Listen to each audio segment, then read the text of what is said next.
Vos sabés que, ya que estamos así cara a cara, viste, que es cuando se dicen cosas Ojo que que... estamos al aire. Sí, sí, yo sé, sí.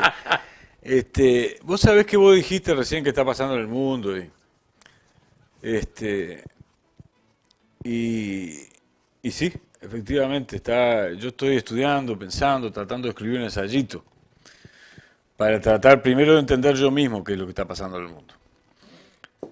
Porque no es fácil, ¿sabes? El primer problema que tenemos, que es un drama absoluto, es que vos mirás los noticieros de los países, de los canales, grandes cadenas de televisión de los países occidentales, y sabés que te están mintiendo. Y no tenés tampoco la certeza de si, en el caso del conflicto de Ucrania, del lado ruso, estás teniendo información fidedigna. Tenés la intuición de que están tratando de contrainformar, digamos. Entonces, ¿qué es lo que ocurre? Lo que ocurre es que estás en el más absoluto desamparo. Estamos, todos los ciudadanos del mundo, en el más absoluto desamparo respecto de la capacidad de obtener información verídica sobre los hechos. Entonces, si uno no tiene información verídica sobre el hecho que quiere analizar y al que después va a emitir un juicio, ¿cómo hace pasarlo? Entonces, te dejas tomar por la manija, eh, Que es muy frecuente hoy en día. y mucho más en situación de guerra, ¿no? Sí, sí. Entonces, pero eso es dramático, porque eso anula a la humanidad. Así se puede literalmente señalar. Esa dinámica anula a la humanidad, porque si sos un espectador medianamente inteligente que te das cuenta de esto, o te dejas arrastrar a la manija, y entonces va todo o antirruso o prorruso, o antioccidental o prooccidental, o quedás anulado. Si vos querés salir de la lógica de la tribuna, no podés.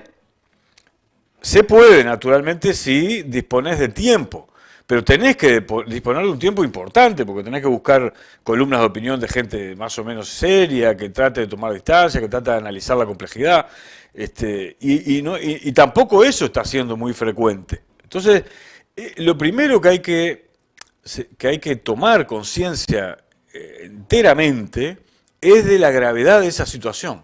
Nos estamos quedando sin humanidad porque hay intereses creados de diferente naturaleza que intervienen sobre la información que recibimos para anular nuestra capacidad de tomar posición, de hacer un juicio, de entender. Esto que estoy diciendo no había pasado nunca antes en la historia, nunca. Porque ni siquiera durante la guerra de Irak o en periodos bélicos, bueno, mucho menos durante la Segunda Guerra Mundial, porque todavía no existía este sistema, esta capacidad de algunos grupos de poder o estados nacionales de hegemonizar tan radicalmente la construcción de contenidos producidos. A ver si se entiende. Ahora Occidente está produciendo contenidos audiovisuales para convencernos de que hubo una masacre en un pueblo cercano a Kiev. Yo no puedo descartar que haya habido hiperviolencia, hay un conflicto Una bélico, guerra. ¿no? Sí. Y además cuando se dan ese tipo de conflictos, muchas veces soldados se pasan de la raya. Es parte de la Sí, sí. problemática perversa de la dinámica de la guerra. Naturalmente que cuando los tipos están ahí, ¿no? Matás o te matan, y sí, ¿no? No medís, no te desempeñás con las mismas rasgos morales, comportamentales que con los que te desempeñas No en es un policía civil. No, exactamente, es una Es un guerra. hombre preparado para matar o Así morir. que puede efectivamente haber atropello, una vez que se inicia la guerra puede haber atropello. Pero vos te das cuenta que también hay construcción, porque cuando estos informes debieran mostrar pruebas, no las muestran. Te das cuenta que hay elaboración audiovisual armada, ¿me entendés? Yo no sé Un poco de sangre ahí, y si alrededor de la sangre te ponen una viejita a llorar. ¿Sí, entendés? hay guerra, pero si no hay una guerra, que siempre lo fue, desde el año de la historia de que hubieron invasiones, pero si no hay una guerra mediática hoy, totalmente atroz. Sí, atroz. Es lo que se llama la guerra híbrida, que es ciberguerra, guerra propiamente militar, guerra económica, guerra goebbeliana. La guerra de las redes, la guerra de... Por eso, goebbeliana en los Sí, medios sí, y en sí. los sistemas de redes. Una cosa estamos en una situación que hay que tomar conciencia de su gravedad. Por lo menos para primera reacción, para. Dentro de 6 meses, si la guerra termina, espero que se den las condiciones para que organismos serios, quiero ver qué dicen los chinos, qué dicen los franceses, qué dicen los alemanes, qué dice gente más o menos seria, los propios rusos, ¿no? El parlamento ruso, porque estamos en una situación dramática.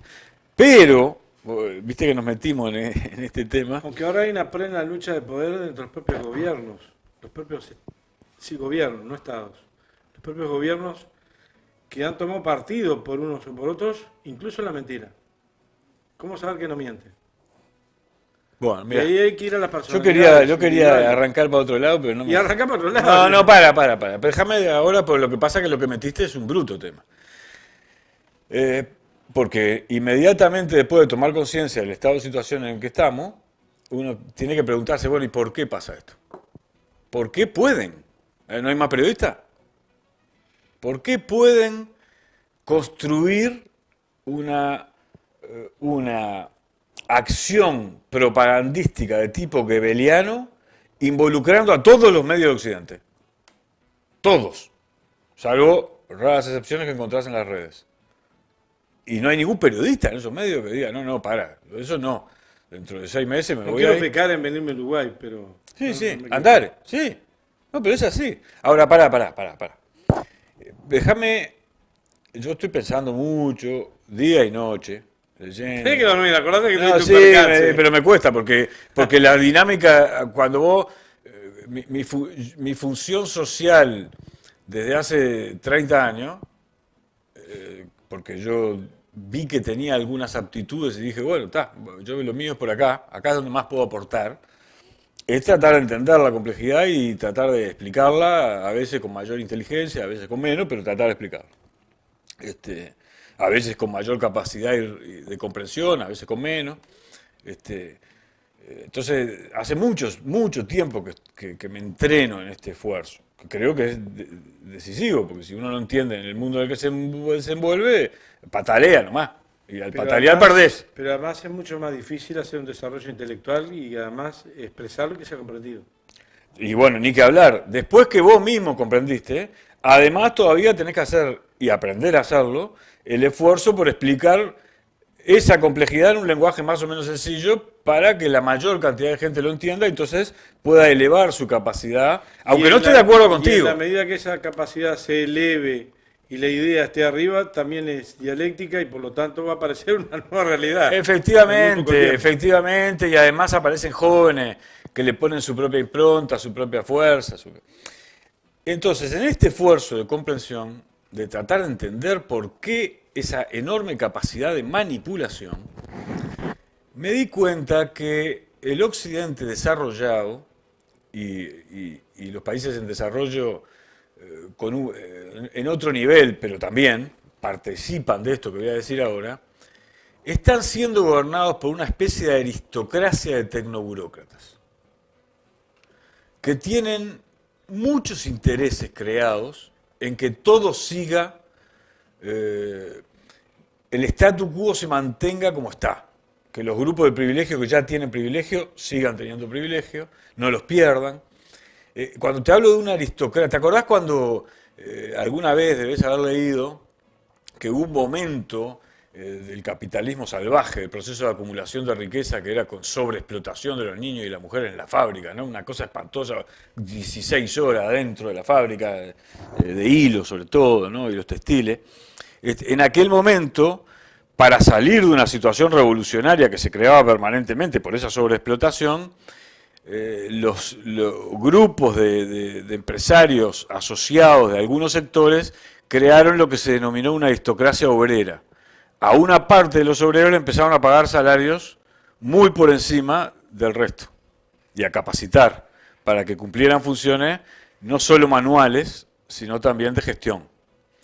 Y se llamaba aquello aristocracia obrera. Y lograron, sobre todo en Inglaterra, porque tenían muchos recursos, porque fue donde se produjo la revolución industrial, y había mucha fábrica, mucha generación de riqueza, lograron generar una aristocracia obrera que amortiguó el conflicto. Bueno, ahora no hay una aristocracia obrera, que capaz que también en algunos sectores de la economía. Ahora hay una aristocracia de tecnoburócratas del sector privado, de las propias corporaciones, Hablando a nivel mundial. a nivel mundial, y que están acá también. Sí, claro. Sí, sí. No, Pero es bien importante. Mirá que esto que estoy diciendo es muy, pero muy importante y yo todavía no me animo a sacar las consecuencias de este asunto, porque hay que estudiarlo bien. Allá por la década del 60, del 60, fines del 60, un intelectual inglés, Miliband, empezó a pensar esto. Se dio cuenta de que se estaba generando una especie de casta de gerentes públicos y privados, que jugaban un rol, no dijo que eran una clase social, porque no son una clase social, pero en tanto que gestionan los intereses del mundo del capital, obteniendo para sí beneficios importantes, en muchos sentidos sustituyeron a la burguesía. Fíjate la importancia que tiene esto, ¿no? El capitalismo hay dos grandes clases sociales, la burguesía y los trabajadores asalariados. La burguesía porque dispone de capacidad de intervenir para generar hechos productivos, innovaciones, celulares, computadoras. Claro, casualmente hace un rato teníamos una charla de eso. Etcétera, etcétera. Y los trabajadores asalariados porque son los que generan, porque eso que dispone, ¿qué es el capital? El capital es riqueza acumulada, concentrada en un grupo de individuos a los que no hay que demonizar, pero que tienen más poder que los que no tienen capacidad de contar con eso para desarrollar emprendimientos que produzcan bienes, alimentos, computadoras, celular. Entonces, la situación del trabajador asalariado obviamente es de inferioridad en relación, como antes, el príncipe terrateniente que tenía tierras mandaba sobre sus vasallos porque era el propietario de la tierra, eso que era horrible, porque era vasallaje tipo esclavitud, a pesar de que para la situación del trabajador a veces era mejor porque tenía por lo menos un pedacito de tierra donde plantar un boniato, ¿no? Pero desde el punto de vista del desarrollo cultural, innovación tecnológica de la sociedad, era una sociedad inferior, sin duda. Por eso hubo la revolución burguesa, pero ahora, y la burguesía cumplió un rol determinante en la innovación, porque ya no era el rey el que decidía, esto se produce, esto no. Y este puede vender esto y este no. No, se generaron ciertas libertades, porque toda revolución va avanzando en el proceso de obtención de algunas libertades. En este caso, ¿libertad de qué? Libertad de experimentación productiva. Ya no hay un solo señor que pueda hacer esto y que lo dice el rey, sino que se genera un nivel de competencia muchísimo mayor que desde el punto de vista del desarrollo tecnológico y de la innovación es absolutamente revolucionario. Desde otro punto de vista, sí, claro, tiene enormes problemas. Pero no me quiero desviar, sino que me quiero concentrar en esto. Y con la revolución científico-técnica... Bueno, y produce, pero es que las produce. ¿Por qué? Porque tiene que abaratar los costos para competir con el otro que está bla, bla, bla. Entonces, produce la revolución tecnológica. Entonces, pero lo importante que por ahora quiero señalar es que se ha formado en el mundo, sobre todo en los últimos 40 años, una casta de gerentes del capital muy, pero muy numerosa.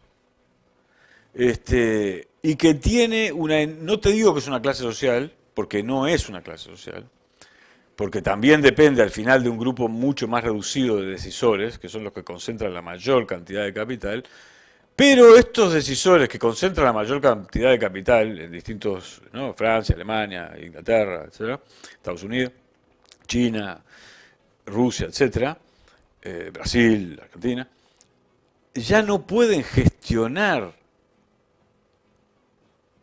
el proceso de reproducción de sus capitales, y si tú dejas a un capital quieto, se pierde valor.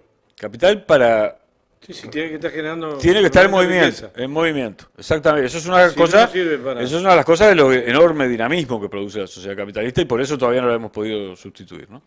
Entonces, esto no es una clase social, esta aristocracia de tecnoburócratas público-privados. Ojo que incluye hasta abogados. las reservas que antes uno leía en los dibujitos de MacPacto, sí que lo metía en una bóveda. Ya no va a la bolsa de valores, lo meten acá, lo meten acá. Sí, y ahora ni siquiera, ahora es un código. Generando permanentemente movimiento de ese capital. Sí, sí. Nunca puede estar quieto. Nunca puede estar quieto. Si está quieto, pierde valor. Pierde valor. Y para algunos que tenga 80.000 millones de dólares no le parece demasiado preocupante. Pero para el que tiene $1 millón de dólares es preocupante. Es preocupante. Porque llegó al $1 millón y quiere seguir, ¿no? Un poquito más. Esa es la dinámica del capitalismo y por eso es tan difícil de superar. Pero pará, que quiero dejar esto bien sellado. Bien sellado. Es cierto que no es una clase social. Esta aristocracia de tecnoburócratas, mayoritariamente del sector privado, pero también del sector público, hay una trenza allí compleja, porque ni unos ni otros pueden lograr que pasen cosas sin el apoyo mutuo. No son una clase social, pero son una aristocracia global, con un enorme poder, porque el capital concentrado, individuos particulares con mucho capital concentrado o fondos de inversión, no pueden gestionar el capitalismo sin esta aristocracia. Y tienen intereses mutuos. ¿Cuál es? En el caso de Europa y Estados Unidos, de la aristocracia que habita Europa, Estados Unidos, algunos lugares de Brasil, ¿no? Algunos centros de Brasil, algunos centros de Australia, algunos centros de otros países con un dinamismo productivo importante, Japón. Esta aristocracia, como los otros no pueden gestionar el capitalismo, reacciona corporativamente como una casta bastante parecida al feudalismo. Por eso algunos están hablando de una refeudalización de la sociedad global. Ahora ya no en la escala chiquita del reino del sur de Francia, o del sur, ¿no? Del norte de Italia, sino en la escala del mundo entero. Pero llevar adelante esa refeudalización es muy parecido a capaz que me equivoco, pero yo lo he dicho, al neofascismo. Bueno, ¿cómo lo aplican? No es, pero el riesgo totalitario es enorme. Fíjate lo que estamos hablando. ¿Por qué decidí enunciar esto que todavía lo estoy estudiando? Reitero, no hay que... Esto hay que ser serio, riguroso. No le podemos ahorrar. No le podemos ahorrar al diagnóstico, porque si le ahorramos al diagnóstico vamos a tirar... vamos a equivocarnos en la lucha por transformar esto y revertir esta situación. Pero ¿por qué lo enuncio? Aun cuando todavía no lo tengo totalmente estudiado. Porque es dramático. En el sentido de que explica por qué todos los medios de comunicación occidentales, porque los periodistas también forman parte de esta aristocracia. Sí, claro. Los periodistas, más que los periodistas, los editores de los grandes medios, los que dicen que va y que no va. Y quien pone a aristócrata en el medio. Dicen que va y que no va y qué periodista está y cuál no. Exacto. Tiene un enorme poder de veto, por eso se habla de la refeudalización. No hay dinámica competitiva donde vas a buscar a los mejores, aunque tengan pensamiento complejo. No, ahí los que van están todos libretaditos. Y saben y se autocensuran. Ahí está, ya no son tan periodistas. No, pierden capacidad de sentido crítico porque rol saben... por el cual estudiaron. Exactamente, porque saben que si dicen alguna cosa vuelan de ahí, ¿viste? Claro. Y no viven mal ahí. Un periodista de la BBC es un señor que tiene un altísimo nivel de calidad de vida en relación a los periodistas del resto del mundo, ¿no? Y a los periodistas quizá incluso a otros trabajadores. Bueno, por favor, porque forman parte de esta aristocracia de tecnoburócratas, pero dejaron de ser periodistas, ¿no? Desde el punto de vista de su función social. Entonces, esta situación es dramática. Absolutamente dramática, porque además, si vos mirás el tipo de reacciones que ha habido hasta ahora a esta lógica, es una reacción todavía más anacrónica, es decir, una reacción, Irán, países teocráticos, que vuelve a haber un mando autocrático que además se basa en fundamentos religiosos, ni siquiera hay libertad de pensamiento, ¿no? En la sociedad civil. Entonces, ¿pero por qué pasa eso? Porque tienen que construir alguna forma de construcción de poder para disputar espacios competitivos de generación de riqueza a este otro poder. ¿Qué papel tiene que ver las religiones en este momento actual? en esa Y bueno, vos ves que hay un enorme esfuerzo de reproducir la influencia de la religiosidad, no como espiritualidad moral, que fue lo que fue durante 5.000 años, sino como manipulación de los individuos que sienten cada vez más incertidumbre frente a la enorme dramaticidad de lo que está pasando en el mundo. Y se sienten, las clases medias, después de lo que está pasando ahora en el mundo, esta crisis brutal de confianza en nada y en nadie, que va a traer problemas económicos, y va a haber un grave deterioro de las clases medias, porque una de las razones por las que ganó el sí, fíjate vos, para hablar simpáticamente de otro tema. Tenemos que ir a una pequeña tanda. Sí, ya vamos, pero ¿cuál fue? Y en el Uruguay vos vas a pasar por los boliches, está lleno todavía, la clase media no sintió la crisis.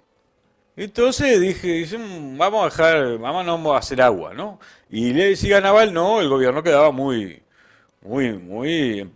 si ganaba el sí, perdón, el gobierno quedaba en situación de decir, bueno, tengo que dar marcha atrás en algunas cosas, y como es muy presidente dependiente, se podían generar, la gente sintió, no era así en absoluto, pero la gente sintió que podía debilitar al gobierno, ciertos sectores de la clase media, ¿no? Además de que en el interior, vos lo sabés perfectamente, hay mucho dinero y la gente está viviendo bien, ¿no?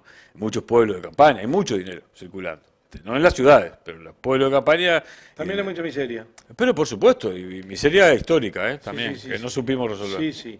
Una pequeña tanda, estamos charlando en vivo y en directo con Gerardo Bleyer, con este ensayo. ¿Qué está pasando? ¿Qué está pasando? ¿Sí? Pero en el que está pasando los invitamos a suscribirse a nuestro canal de YouTube. Eugenio Walter Araujo Galeano de Maldonado. Tengo que leerlo esto porque si no después me degüellan. Dice que se levantó tarde de la siesta y una parte se la perdió. Estaba muy bueno el análisis. Bueno, pero lo podés ver ahora, termina el programa y queda en la nube. Va de vuelta allí. Marcelo Martino. Por acá, Por acá, Juan Martín. No, ya están hablando con la fiestita que hubo ahí. Eso lo dejamos para después. Después viene Viera ahora en un ratito. Hay gente de todo el mundo mirando, de todo el Uruguay mirando el programa. Claro. ¿Por qué lo digo? Porque también es parte con lo que uno se alimenta. Cuando no estás ganando un peso, no lo estás haciendo por plata. Sí, bueno, pero Lo estás haciendo para exponer ideas, para que la gente piense y veas algunos de los mensajes que Bea Olivera. Buenas tardes, Andares. Desde la Blanqueada, un gusto, Bleyer está en vivo. Carlos Toscanini, buenas tardes de Jun. Marlene Bardo, buenas tardes, saludos desde la Blanqueada. Anita Leiva, buenas tardes a todos, no dice dónde. Toto Manja, la agenda, una opinión sobre el tema que estabas planteando. Antonio Méndez, Villa Española. Hay mucho, después léelo. ¿Qué está pasando? Y en este ensayo. yo no sé qué hora es. Y nos quedan como 20 minutos, 6:30 arranca Viera. Sí, El economista Carlito Viera. yo le voy a pedir a la gente que me disculpe, que voy a cambiar el tema. Bien. Ya vamos a seguir con el otro tema, pero yo quiero incorporar un tema que lo tengo que hacer con enorme prudencia, porque es un tema importante, en este caso para la izquierda, ya no para la sociedad, que es un poco iniciar el análisis del resultado del plebiscito del 27. A muchos compañeros que me han venido a preguntar qué pienso, cómo valoro, bla, bla, bla, yo les he pedido tiempo. ¿Por qué? Porque estamos en un momento en el que lo peor que puede hacer los intelectuales de izquierda, los políticos de izquierda, los militantes de izquierda, es apurarse. Pasó esto, y hacer una valoración muy apurada, apresurada. Hay gente que ha opinado con inteligencia, Botinelli ha hecho aportes importantes, Oscar Botinelli, el politólogo.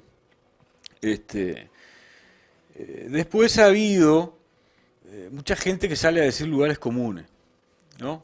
Una cosa por eso quiero tener mucho cuidado. Mucho cuidado. El Frente Amplio con con lo que ocurrió el 20, no solo el Frente Amplio, pero a mí me importa analizar el Frente Amplio, Perdió 3 elecciones seguidas, ¿no?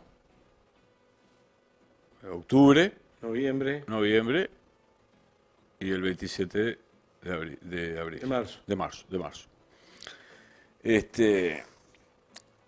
Y si bien es absolutamente objetivo que en el curso de los últimos año y medio se logró revertir el proceso de desacumulación, así que la izquierda perdía voto, perdía voto, perdía voto, perdía voto, y es evidente que se logró revertir en el último periodo, pero hay 3 elecciones perdidas, ¿no? Entonces uno tiene que ser muy riguroso. ¿Por qué tiene que ser muy riguroso? Porque si tú analizás lo que vamos a llamar un poco simplistamente, pero lo vamos a hacer, los méritos de la izquierda, gracias Néstor, los méritos de la izquierda en los últimos 15 años son enormes desde el punto de vista de la gestión. Porque hubo errores gravísimos, pero en términos generales, la izquierda debería tener respaldo del 60% de la población del Uruguay, por lo que hizo, por las transformaciones que inició, por la sensibilidad social que tuvo, por el esfuerzo de democratizar la... ¿Qué trabajo político hubo para que eso se Bueno, pasara? ahí está, y no solo eso, y cultural, hay muchos roscas.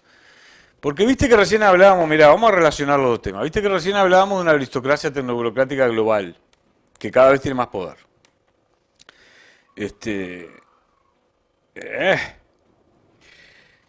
Para Yo hablo por mí, me adelanto a algo. Hay una aristocracia en Uruguay que no tiene partido, es aristocracia.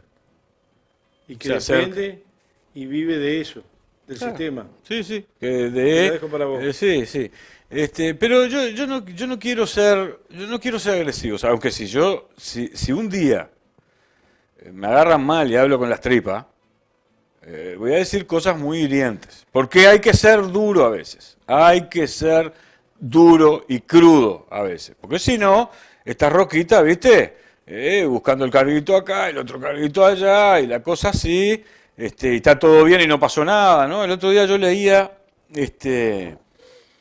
una entrevista que le hicieron a Carolina Cose y a Yamandú Orsi. Yo no la vi. En la diario yo la leí. Y me pareció muy bien además que salieran juntos, como diciendo nosotros somos la fórmula, ¿no? El que gana va primero y el otro va segundo.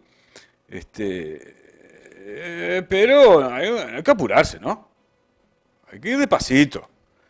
Despacito, vamos a pensar bien qué nos pasó, por qué perdimos en 3 instancias electorales, vamos a ser rigurosos, vamos a analizar con seriedad, vamos a llamar a la gente más inteligente que anda por ahí, desinteresada, que no pertenece a ninguna rosca, que vos ves que milita y que pone desinteresadamente, ¿no? Como vos acá, por ejemplo, todo de sí para aportar a la elevación cultural de la sociedad uruguaya en general y de la izquierda en particular. Vamos a escuchar a todo el mundo, vamos a meter para adentro, a escuchar, a integrar, a anotar, y no a broquelarnos en espaciecitos de poder con proyectos personales o políticos sectoriales. Ya está todo definido. No, vamos despacito, porque si no la gente va a reaccionar un día. Va a reaccionar y tiene que reaccionar, porque parte de las razones por las que se perdió es precisamente por esta lógica. Es por esta lógica. Esta lógica está vinculada. El amiguismo es la muerte de la política, porque una estructura burocrática es fácilmente manipulable, porque vos sabés cómo va a reaccionar, vos sabés qué es lo que va a hacer frente a los hechos. En cambio, si vos tenés porque lo que es absolutamente increíble en el Uruguay es el frente amplismo, como cultura. Lo de octubre-noviembre, ¿qué fue? Frente amplismo. El último envión de la firma, ¿qué fue? Frente amplismo. Entonces, no se me atribuyan la capacidad de decidir por el frente amplismo. Nadie. Entre otras cosas tiene que ver con que el método de elegir compañeros para el futuro, en este caso, dos que nombraste, Sí, podría haber nombrado. uno puede estar de acuerdo o no, pero en realidad también eso coarta la posibilidad del crecimiento intelectual de que otro piense en otra fórmula. Pero yo tengo la más alta valoración de Yo Carolina también. Cose y de Yamatú. No, quiero enfatizar, porque eso que decís me sirve para capaz que no se entendió. Yo lo que digo es que no hay que apurarse. Yo estoy de acuerdo. Porque no son Carolina y Yamatú, son aparatitos. ¿Eh? Cuando un líder político, cualquiera, ¿no? Le pasa a Óscar Andrade, Mario Vergara, o bueno, le va a pasar a Fernando Pereira ahora, Yamatú, Carolina, empieza a tener cada vez más influencia y ocupar espacios de capacidad de influir en la toma de decisiones más relevante, es cuanto más amplio tiene que ser el equipo que lo rodea, cuanto más voces discordantes tiene que escuchar, porque si no se rodean de alcahuetes. Que yo me lo robaste a mí, yo lo dije antes. Y y esos alcahuetes terminan influyendo negativamente en su Pero desde comportamiento este político. programa, dame un minuto nada más, desde este programa yo he dicho, y como he militado en la interna durante toda mi vida, 40 años, sé de eso y como me he autofinanciado en la militancia, nunca fui rentado, eso da un plus, no quiere decir que sepa más ni nada, simplemente que no estás dependiendo del que te pague un salario. Sí, yo tampoco. Cuando fui rentado, que fue cuando fui consultor en comunicación estratégica de Tabaré Vázquez, fue el único momento en la historia del gobierno que los sueldos eran ridículos, los sueldos de los asesores. Eso en general a mí me ha dado conocimiento, un bagaje de conocimiento de esas élites que rodean a los compañeros, y muchas veces yo dejé de enojarme con el compañero, o mejor dicho, enojarme con el compañero por escuchar a los que tiene alrededor y no atender a una masa que muchas veces le susurra en las campañas electorales, le susurra donde vas, cuando lo vas a ver, están. Y eso me lo mostró antes del referéndum la Junta de Firma, que se hicieron sentir, de algún lado salieron las firmas. Claro, pero y sin dirección, Néstor. Una de las cosas graves que le pasó a la izquierda en los últimos 7 años, y que es una de las causas por las cuales esto ocurrió, es que no teníamos dirección política. Porque una cosa es que el MPP tenga una dirección política, que va a tener un congreso, ¿no? El MPP dentro de poco. No sé. Sí, va a tener. Digo, ¿no?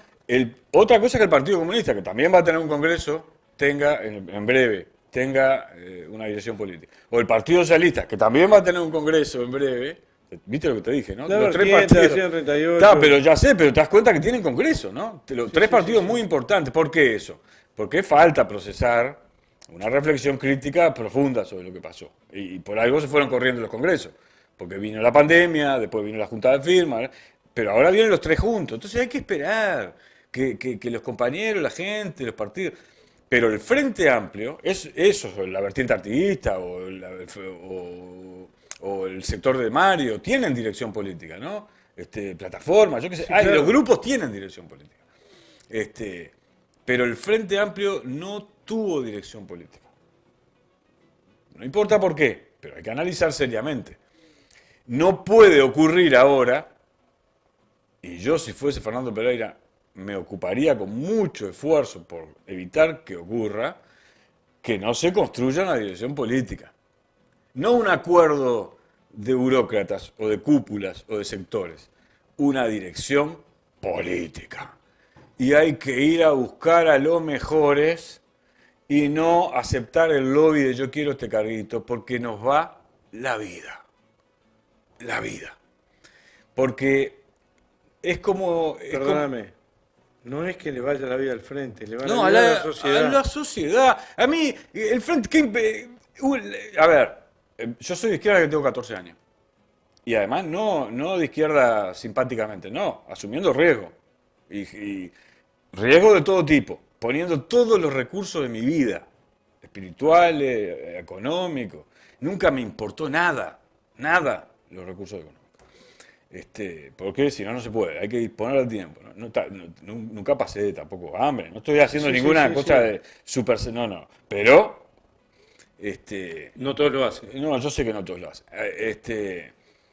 Pero, entonces yo dispongo he dado eso. ¿Por qué? Pero no porque gane una cosa que se llama Frente Amplio. sino porque los trabajadores vivan mejor, tengan mayor capacidad de influencia en la toma de decisiones de la sociedad, entonces las cosas sean más equilibradas y no resuelva siempre un grupo minoritario de privilegios que concentra todo el poder.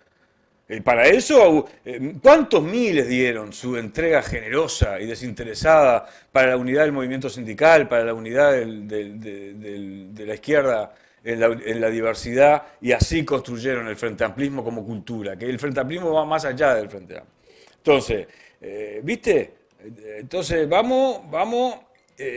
y mirá que vencer burocratismo, como si ves los paralelismos entre lo global y lo nacional, no es sencillo, no es sencillo, pero hay que vencerlo. Hay que, en este caso concreto, después nadie va a dejar de reconocer que en cuanto que la política se disputa dentro de instituciones, en un marco de instituciones, que es el Estado-Nación, hay relaciones de poder y hay momentos en los cuales, y bueno, cada sensibilidad, cada identidad, cada cosmovisión quiere tener un cuadrito allá, el otro allá, y esto dirigirlo yo. Está bien eso pasa. Y hay que ser muy tarado y muy inocente para no saber qué pasa.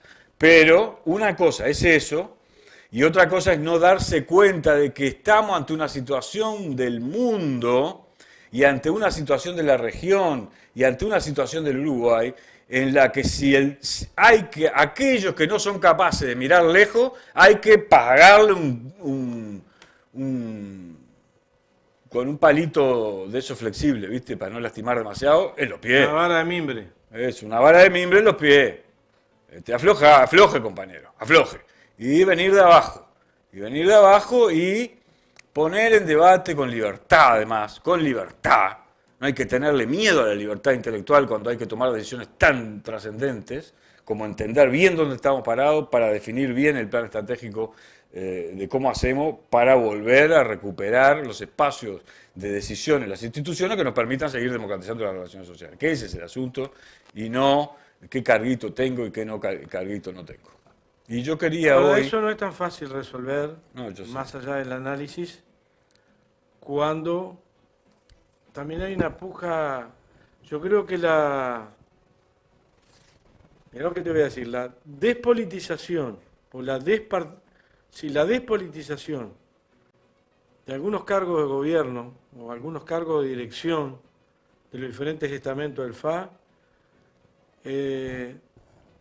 tiene que, lo que está diciendo, un llamado de atención poderoso, porque no depende solo de ellos, sino de en los que ellos influyen, compañeros, compañeras, para que eso se haga un tendido, que creo que de alguna manera, insisto, con la recolección de firmas, más que el referéndum en sí mismo, sino la recolección de firmas, contrario a lo que cualquiera podría creer, se logró un diálogo social, muchas veces sin la jerarquía política presentes, sin que nadie se ofenda. Absolutamente. Entonces, eso debería, que lo acabas de decir tú además, ¿no?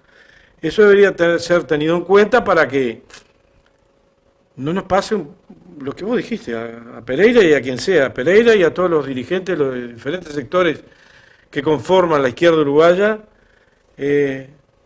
simpleza, dureza y capacidad de patear la pelota para adelante, pero jugando. Sí, jugando. No tirándola. A ver, Perdóname que te dice. no, pero por favor, si es precisamente el tono y la forma en que hay que decirlo. Hay momentos que no se da mucho en la historia esto, pasa cada mucho tiempo, en que hay que repensar todo de nuevo. Entonces, repensar todo de nuevo con profundidad dialéctica, analizar todas las cosas que intervienen en un fenómeno, por qué ocurre, el proceso, la historia, las consecuencias, la posible tendencia de desarrollo. Entonces, cuando pasa eso, el pragmatismo del poder es criminal, porque te autodebilita en tu capacidad crítica. Y eso, yo sé que no lo voy a lograr haciendo este enunciado que estoy haciendo yo. La gente que está en el poder quiere seguir teniendo espacio de poder. ¿Y qué problema hay? ¿Qué problema hay? Yo no estoy hablando a esa gente. Porque además se acostumbró mucho, ¿sabes? Está muy mal acostumbrada. Que se creen que tienen Pero ¿sabes qué? Te voy a decir una cosa, Néstor. Sí. Este, Así como suben, mirá que es fácil hacerlo bajar, ¿eh? Y que sepan, tienen que saber que es fácil hacerlo bajar si la militancia frente amplista los mira a la cara. A mí, yo cuando era jovencito, me dijo el viejo Enrique Rodríguez, El viejo Enrique dirigente Rodríguez. sindical y político y senador y educador y entrañable sujeto, dirigente del Partido Comunista y de la Central Obrera, dirigente zapatero, me dijo un día, y yo era muy joven, me dijo: Blair, lo bueno que tienen los partidos proletarios es que cuando alguien se desvía y entra al local del partido, siempre hay una agrupación obrera por ahí que le dice: che, traje nuevo y auto nuevo. ¡Ah! Y ese no falla. Y no falla. ¿Viste? Cuando hay mirada sobre el desenvolvimiento, cuando hay mirada de masa crítica de abajo, de la gente de abajo, y capacidad de mover, ¿no? Que no sea solo un dicho, no, si hay que bajar a alguien, se lo baja. Si vemos que está anticipando los intereses personales por sobre los intereses del proyecto de transformación de la sociedad. Y eso se perdió un poquito, porque gobernar es difícil, entonces había que ser muy flexible, y está bien en determinados momentos. No en este momento. En este momento la prioridad es armar un bruto equipo de dirección política, no pragmático, sino serio, científico, que analice, porque si no además también ocurre en radicalismo, y ya termino porque no le voy a robar ni un segundo a Viera. Le estoy mandando un mensaje a Viera porque se me conecte. No, se tiene que conectar. Se tiene que conectar. Ah, está. Y ya lo saludás. ¿Por qué? ¿Entendés? Es un asunto de clave en la historia, clave. No podemos fallarle a la sociedad, porque si yo veo mucho marketing, ¿sabés? Mucho que ponen la palabra esperanza y la esperanza. No, la esperanza no, compañero, no. ¿Qué esperanza? Decime para dónde hay que ir y por qué. ¿Qué esperanza? ¿Qué esperanza? La esperanza es que me digas a dónde ir y por qué, entonces ahí nos subamos todo. Y vamos, porque también, si vos no haces esto, se produce un radicalismo. Ya, yo también he visto alguna señal de gente que parece que cree que hay que ser radical ahora, ¿no? Que es lo menos que hay que ser. Hay que ser inteligente, no radical. Porque ya vamos, el lunes que viene te voy a decir varias cosas sobre por qué creo que ganó el no. Y ahí a mí me llamaron la atención muchas cosas. ¿Vos viste la imagen de la muchacha rubia preciosa que fue en un BMW descapotable? Sí. ¿Vos te crees que estaba por casualidad ahí? ¿Que fue espontáneo eso? Eso no fue espontáneo. No fue espontáneo. Esa muchacha, mirá qué lindo eso. Ah, claro, porque tiene que preparar el Zoom para Viera. ¿Está listo? Viera está visto, pero ya lo vamos a saludar. ¿Vos tenés tiempo de quedarte? Un poquito me puedo quedar. Esa muchacha estaba ahí por una operación de comunicacional. ¿Por qué? Porque lo que quieren decir es, ustedes quieren ser como nosotros. Miren cómo nosotros somos. Miren lo que tenemos. Ustedes quieren parecerse a nosotros. Nosotros somos los que los vamos a hacer que ustedes se parezcan a nosotros. No ocurre nunca en la vida, ¿no? Jamás en la vida, cuando un grupo de privilegios gobernó, hizo que alguien pudiera acceder a ese nivel de vida. Jamás. Todo lo contrario, en general concentran el poder y la riqueza, y esa es su praxis. No siempre, pero en general. A veces aparece un estadista, gente inteligente que se da cuenta de lo que no. Y así hay miles de cosas para analizar, pero hay que analizarlas abierto, no cerradito, no siempre los mismos, que dicen lugares comunes, los llevan a programas de televisión, ponen uno el otro acá y el otro acá, y vos los escuchás decir, pero dejate de decir lugares comunes, sé valiente intelectualmente.